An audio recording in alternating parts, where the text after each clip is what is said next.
என்னுடைய அன்பாக நன்றியை வணக்கத்தை தெரிவித்துள்ளேன். இன்றைய தினம் நடைபெற்றுக் கொண்டிருக்கின்ற இந்த பௌர்ணமி விழாவிற்கு வருகின்றிருக்கும் உங்கள் அனைவரையும் லட்சுமியுடைய சன்மார்க்க சங்கத்தில் ஒவ்வொரு அங்கத்திலும் சார்பிலும் உங்களை வருக என வரவேற்கிறேன் முதல்ல.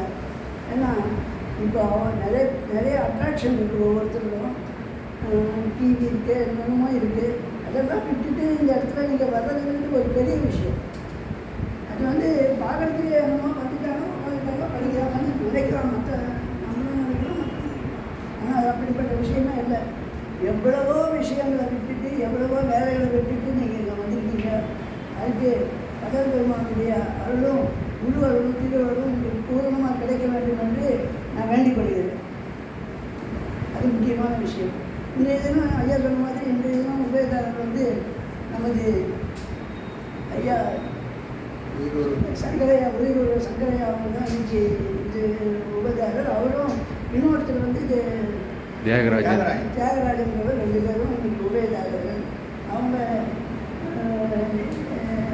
இவருக்கு நான் சொல்ல முடியாது, இவங்களுக்கு நாங்கள் வாழ்த்து சொல்லக்கூடாது, சொல்ல முடியாது. அந்த அளவில் நாங்கள் இல்லை. அந்த மற்றவருக்கு வேணால் நாங்கள் அவங்க குடும்பம் அவங்க எல்லாம் நல்லா இருக்கணும்னு வாழ்த்திக்கிறோம். ஆனால் இவருக்கு வளராகிட்ட வேண்டிக்கலாம். அவங்க குடும்பத்தார் அவங்க எல்லாம் நல்லா இருக்கணும்னு வேண்டிக்கலாம். நம்ம எதுவும் சொல்ல முடியாது. இந்த குருங்கிறதுக்காக குருஸ்தானத்தில் இவர் இருந்தார். தெரிஞ்சிருக்கும், தெரியாதவங்களும் இருப்பாங்க. இங்கே குருஸ்தானத்தில் இருந்து இந்த சபை இங்கே உருவாகிறதுக்கே ஒரு காரணமாக அவரும் ஒரு காரணமாக இருந்தார். அவர் மட்டும் சொல்லலாம விருப்பப்பட்ட அவரும் ஒரு காரணமாக இருந்தார். அது மாதிரி ஏற்படுத்தி இந்த சபை இன்னைக்கு தினம் இவ்வளோ சிறப்பாக நடந்து கொண்டிருக்கிறதுனா அவருக்கு தான் முக்கியமான காரணம் கூட நான் சொல்லுவேன். அது மட்டும் இல்லாமல் அவங்க எல்லாருக்கும் இதில் என்ன சொல்லுவாங்கன்னு கேட்டிங்கன்னா, குருமார்கள் பல குருமார்கள் உண்டு. ஆசிரியர் வேறு, குருமார்கள் வேறு. ஆசிரியர் பாடத்தை நமக்கு போதிப்பார், அவ்வளோதான் அவர் போயிடுவார். குருமார்கள் நமக்கு அவங்க சொல்கிறதோடு இல்லாமல் சொல்கிறத நமக்கு உணர்த்துவார்கள். அது எப்படி உணர்த்துவாங்கன்னா, நம்மளுடைய ஆன்மாவை போய் அது நிற்கிற அளவுக்கு பக்குவமாக எடுத்து உரைப்பார்கள். ஒரே விஷயம் இப்போ நான் பேசுகிறேன்னு வச்சுக்கோங்க, இன்னொருத்தர் பேசுகிறாங்க. இதே விஷயத்தை, இதே பாடலை, இதே விஷயத்தை இவர் உட்காந்து சொல்கிறாங்கன்னா அது வேற விதமாக இருக்கும். ஏன்னா அவர் ஆத்மார்த்தமாக சொல்கிறார். ஆன்ம ஒருமைப்பாடு தான் முக்கியம். இப்போ நீங்கள் படிச்சோம்ல, ஆண்மநேய ஒருமைப்பாட்டுரிமை அப்படிலாம் படிக்கிறோம்ல, அந்த ஆண்மநேய ஒருமைப்பாட்டுரிமை அப்படிங்கிறதுக்கு தான் அவர் ஒரு எடுத்துக்காட்டாங்க. அந்த ஆன்மா அவருடைய ஆன்மாவிலிருந்து வரக்கூடிய வார்த்தை.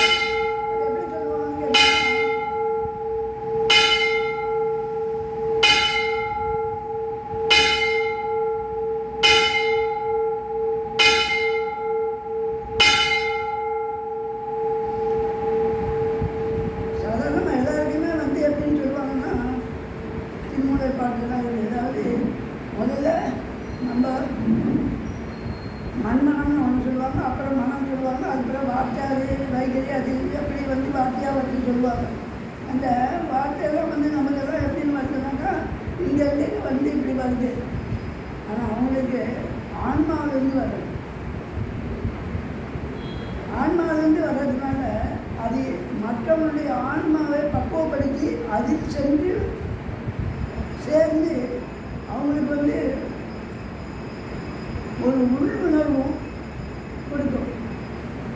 இப்போ நம்ம படிக்கணும்ல, உள்ளொளி ஓங்கிட உயிரொளி விளங்கிட வெள்ளொளி காட்டிய மெய்யர் கனலே அப்படின்னு பார்த்தோம்ல.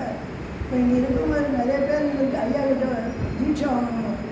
அவங்க அதை அனுபவிச்சுட்டு இருக்காங்க, நிச்சயமாக அனுபவிச்சுட்டு இருக்காங்க. அதுபோல்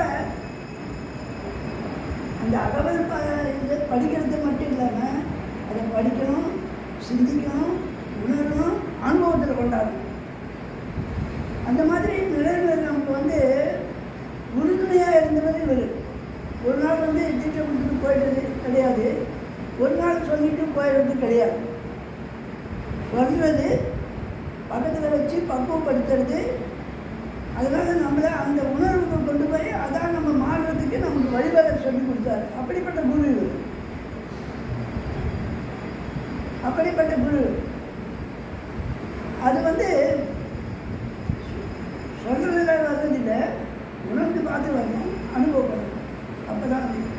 இதை படித்ததெல்லாம் கூட என்ன சொல்லுவாங்கன்னு கேட்டிங்கன்னா, நீங்கள் வந்து பாடம் படிக்கிற மாதிரி படிச்சுட்டோம்னா பிரயோஜனம் இல்லை. அது வந்து உணர்ந்து படிக்கணும், பொருள் தெரிந்த வழியில் உணர்ந்து படிக்கணும். அது மட்டும் இல்லாமல் அது அனுபவத்தில் கொண்டாடணும். அனுபவத்தில் கொண்டாடினா ஒன்றுமே இல்லை, ஒன்றும் பிரயோஜனம் இல்லைங்க. அப்போ தான் அது அனுபவத்தில் கொண்டாடினா தான் அது நம்மளுடைய சரக்காகும். இல்லைன்னா புஸ்தகத்தில் இருந்து புஸ்தகத்தோடு படித்து புஸ்தகத்தோடு போயிடும். அதனால் அந்த மாதிரி ஒரு நாளும் இங்கே வந்து உட்காந்து படிக்கணும், சேர் போட்டு உட்காந்து படிக்கணும். ஒரு தினம் நம்ம தான் பூசத்துக்கு பௌர்ணமிக்கு அப்படி தான் வரும். அவர் தினம் வந்திருப்பார், அவர் இல்லை காலத்தில் தினம் வந்திருப்பார். தினம் வந்துட்டு வர்றவங்களெல்லாம் அவர் வந்து ஒப்பப்படுத்துவார். அதே அறிவுரை கிடையாது, அறிவு சொல்கிறதுக்கு அப்படி கிடையாது. அவர் வந்து சொல்கிறதுலாம் வந்து அருளுரை, அறிவுரை இல்லை, அருளுரை சொல்லுறது. மற்றவங்க சொல்லணும்னா அறிவுரை, சொல்லுறது அறிவு. அந்த அருளுரை எப்படின்னா, நம்ம வள்ளலார் மாதிரி வள்ளலார் சொன்னால் எப்படி இருக்குமோ நம்ம வள்ளலார் பார்க்கல, ஆனால் வள்ளலார் மாதிரி வாழ்ந்து காட்டணும். அதனால தான் அது அவர் சொல்கிற வார்த்தை எடுபட்டுது. அவர் சொல்கிற வார்த்தை மற்றவங்களுக்கு வந்து மனசில் போய் பதிஞ்சுது. அவங்க அது மாதிரி இருக்கணும்னு நினச்சி வாழ்ந்து ஆரம்பித்தாங்க. வெறும்னா நம்ம லெக்சர் கொடுத்த மாதிரி கொடுத்தா 10 மணி நேரம் லெக்சர் படித்து கொடுத்த மாதிரி ஒருத்தர் பேசுவார். 5 மணி நேரம், நான் 2 மணி நேரம் பேசுவாங்க. எனக்கு ஒரு சப்ஜெக்ட் கொடுத்தா கூட 1 மணி நேரம் பேசுவாங்க சொல்லுவாங்க. 1 மணி நேரம் பேசினா என்ன பிரயோஜனம்? அது இந்த காலத்தில் வாங்கி இந்த காலத்தில் போயிட்டே இருக்கும். அவ்வளோதான். இங்கே இறங்கணும், இங்கே இறங்கணும். நமக்கு பொறுத்த வரைக்கும் அந்த இங்கே இறங்கணும், இங்கே இறங்கி அங்கே ஒன்றாகும். அதனால் அப்படிப்பட்ட நிலையில் நம்ம அருமையாக வளர்த்தாரு. ஒரு செடி, ஒரு விதை வச்சடி விட்டுல, விதை வச்சுட்டாச்சு போடணும்னு விட்டுல, அது செடியாகிறத பார்த்தாரு. அதுக்கு வேலி போட்டார், அதுக்கு தண்ணி ஊற்றினார். இப்போ மரமாக வளர்ந்துருக்காங்க. எவ்வளோ தெரியும் அவங்களெல்லாம் மரமாக வளர்ந்துருக்கிறவங்க. இனிமேல் மரம் ஆயிடுச்சுன்னா ஒன்றும் கஷ்டம் கிடையாது, அதுக்கு வந்து பாதுகாப்பு தேவையில்லை. அந்த மாதிரி நிலையில் வளர்த்துருக்காரு. அவங்களுக்கெல்லாம் இன்றைக்கி ஒரு வாய்ப்பு, அவருக்கு நன்றி சொல்லணும். அதனால தான் முக்கியமாக இந்த இது வந்து நடக்குது. தர்ம பௌர்ணமி விழா மட்டும் இல்லை, மற்ற பௌர்ணமி விழாவுக்கு இதுக்கு எதாவது வித்தியாசம்னு நான் நினைக்கிறேன். எவ்வளோ கரெக்டாக எனக்கு தெரியாது. உங்களுக்கு அது விட்டு நீங்கள் எப்படி உணர்வீங்களோ, எப்படி அனுபவப்படுறீங்களோ அதுக்கு தகுந்த மாதிரி அந்த வார்த்தைக்கு அர்த்தம் உங்களுக்கு புரியும். அனுபவம் இல்லைன்னா ஒன்றுமே கிடையாது. நம்ம என்ன தான் பேசினாலும் என்ன தான் சொன்னாலும் எது சொன்னாலும் ஒன்றும் கிடையாது. அந்த மாதிரி அனுபவத்தோட நம்ம அனுபவத்தில் வச்சுக்கணும். இங்கே வந்து படித்தது எதுனா ஒரு பிளேஸ், ஒரு கன்னி சொல்லுவாங்க. அது 2 லைன் இருக்கிறது பேர் கன்னின்னு சொல்லுவாங்க. தமிழ் இலக்கணப்படி அது கன்னின்னு பேர். 1596 லைனுக்கு அது பை 2 அத்தனை கன்னி. அது இதெல்லாம் ஒன்று நம்ம எடுத்துட்டு அதுக்கு சொல்லணும். இதில் வந்து பார்த்திங்கன்னா அதில் எல்லாத்தையும் சொல்லிட்டார். இதெல்லாம் வேறு ஒன்றுமே கிடையாது. மற்றவங்க வந்து ஒரு லெவலுக்கு சொன்னாங்க. இது 14ஆம் வளர்ச்சிகள் கடைசியாக வந்தவர் ஜோதியையே வழிபடணும்னு சொல்லிட்டார். ஜோதி தான் சொல்லுவாங்க. அதுக்கப்புறம் மற்றதான் தடத்த நிலைன்னு சொல்லுவாங்க, உருவமாக வர்றது. ஏன் தடத்த நிலை உருவமாக வராங்கன்னா, அவங்க தகுதிக்கு ஏற்ப உருவமாக வரும். 1ஆவது படிக்கிற பையனுக்கு போய் 10ஆவது படிக்கிற சிலபஸை வச்சுட்டு சிலபஸில் இருக்க மாதிரி பேசினா அவனுக்கு ஒன்றும் புரியாது. அவனுக்கு 1ஆவது படிக்கிறவனுக்கு 1ஆவது படிக்கிற மாதிரி அவனுக்கு வேண்டிய அளவுக்கு அவனுடைய அறிவுக்கு ஏற்ற மாதிரி அங்கே சொன்னாலும் அவனுக்கே அறிவார். நாம் பிஹெச்டி வாங்கியிருக்கேன், அதனால் இந்த 1ஆவது பையனாக இருந்தாலும் 10ஆவது பையனாக இருந்தாலும் அவன் பேசுவோம்னு சொன்னால் பிரயோஜனப்படாது. அதே போல தான் வாழ்ந்து காட்டியது.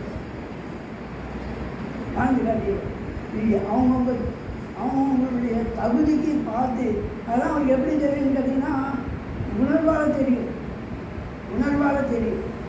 இப்போ கூட நம்ம இவரை பற்றி நினச்சி நம்ம வந்து இது பண்ணுறோம்னா உணர்வில் தான் நம்ம வருது. அது பேசுகிற வார்த்தையை வச்சு பேசலை, உணர்வு மூலமாக அந்த உணர்வு நமக்கு வருது. அந்த வந்து தான் அது வருது. அதே மாதிரி அவங்கள பற்றி முழுக்க தெரிஞ்சுக்கணும்னா அவங்க நிலைமைக்கு நம்ம போகணும். இப்போ மலையிலேருந்து ஒருத்தன் பார்த்தோம்னா கீழே இருக்கிறவங்க சின்னதாக தெரியும், கீழே இருந்து ஒருத்தர் மேலே மாறினா அது மாதிரி இருக்கும். ஆனால் அந்த மலையிலேருந்து பார்க்குற மாதிரி